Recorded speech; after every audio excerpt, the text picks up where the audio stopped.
same thing. All right, so what about major operators? Does everybody know what that is, how to find that?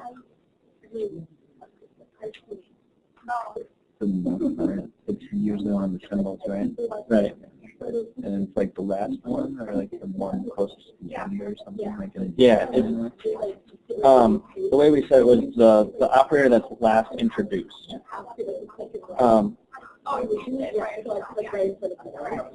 So the way you can think of that as the one that's the last introduced, you can think of it sort of in terms of subformulas. So say I have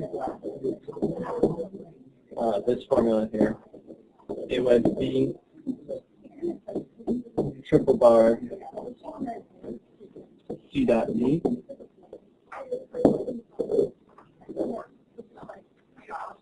Say that's my formula, and these are going to be our subformula.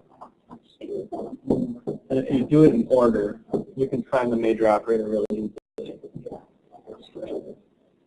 C, with C, C dot C.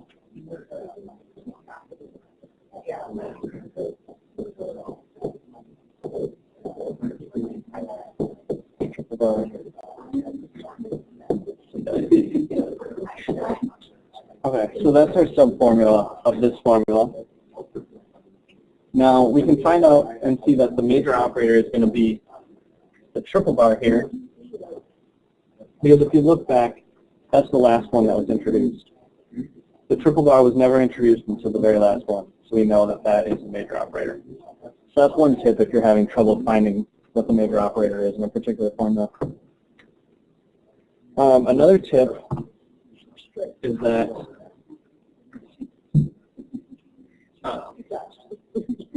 if you have a formula that's got the parentheses around the whole thing, and then it's got a tilde outside, it's always going to be the tilde. That will be for sure the major operator. That's the last one introduced, and the tilde applies to everything else. So that's one way to quickly recognize what the major operator is. And you know for sure that if the major operator is not on the outside like that, then a tilde will never be the major operator. So a tilde on the inside, so say it was negation C, that's never going to be the major operator. Only if it's in front? Yeah, only if the tilde is in front, outside of everything. One thing to be careful about, though, is if you have a tilde like right there, if you have it in front of the A wedge B, that's not going to be outside of all parentheses. Yep, it's got to be outside of everything.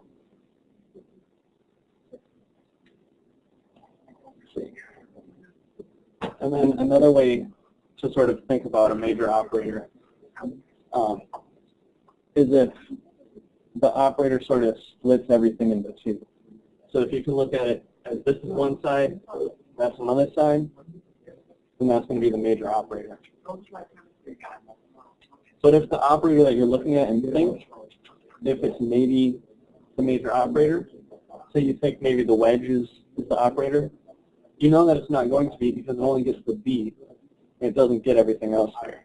So that might be one quick intuitive way to get it. Like on a picture, Yeah.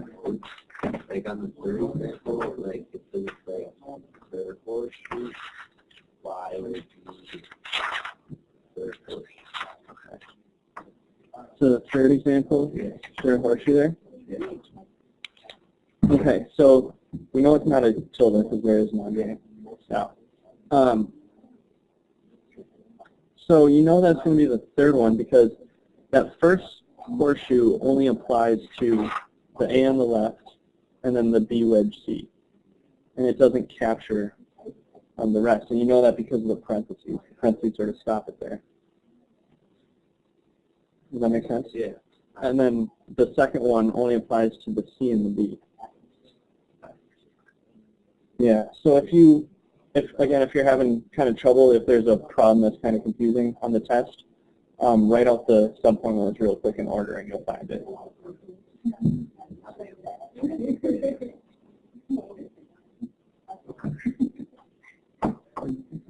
Kelly.